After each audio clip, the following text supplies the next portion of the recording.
नमस्कार दोस्तों, ग्लोबल वीर योद्धाज में आपका स्वागत है।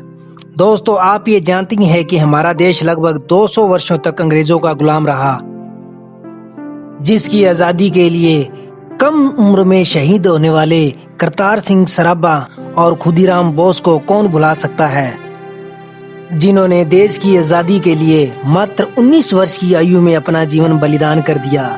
तो आज हम ऐसे ही छोटी सी उम्र में शहीद होने वाले बालक शहीद के बारे में बताएंगे, जिन्होंने महज 12 वर्ष की आयु में अंग्रेजों का सामना किया था। हमें अफसोस है कि आज उनका दिया हुआ बलिदान बहुत कम लोगों को पता है, जिनको भारत के इतिहास में बाजी राउत के नाम से जानते हैं।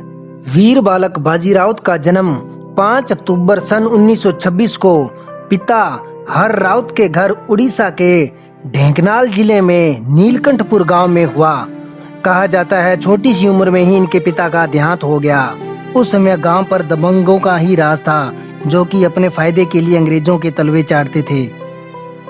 उस समय आजादी के लिए क्रांतिकारी संग्राम भी जोरों पर चल रहा था और क्रांतिकारी गतिविधियों को देख बाजी राउत भी एक पक्के देशभक्त बन गए थे और क्रांतिकारी संगठनों से जा मिले।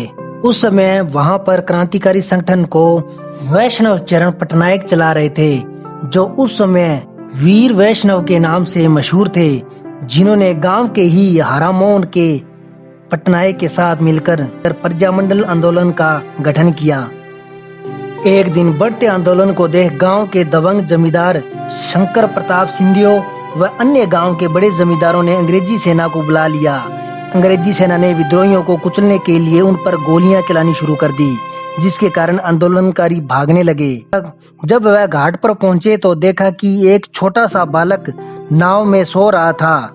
अंग्रेज सैनिकों ने बाजी राउत को आदेश दिया कि वह नौका से उन्हें उस पार पहुंचाए, पर बहादुर राउत ने साफ इनकार कर दिया और बड़े साहस के साथ, क्योंकि उस वक्त बाजी राउत अपने मोर्चे पर डटा था कि सिपाहियों को नदी पार करने से रोकना है।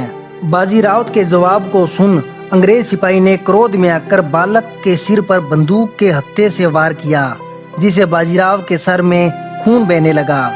फिर भी बाजी राउत ने हिम्मत नहीं हारी और मिट्टी पत्थर फेंकते हुए नीचे गिर पड़े। पर आगे तो अंग्रेजों ने क्रूरता की सारी हदें ही पार कर दी।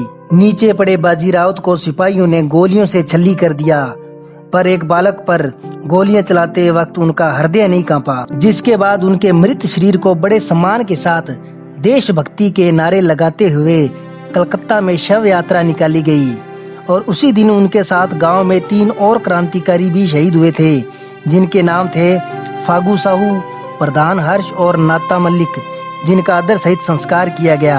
आज भी उनके गांव में 11 अक्टूबर को राउत के शहीदी दिवस को मनाते हैं और श्रद्धांजलि अर्पित करते हैं। अंत में देश के लिए शहीद होने वाले बाल बाजी राउत को शत शत नमन करता हूँ।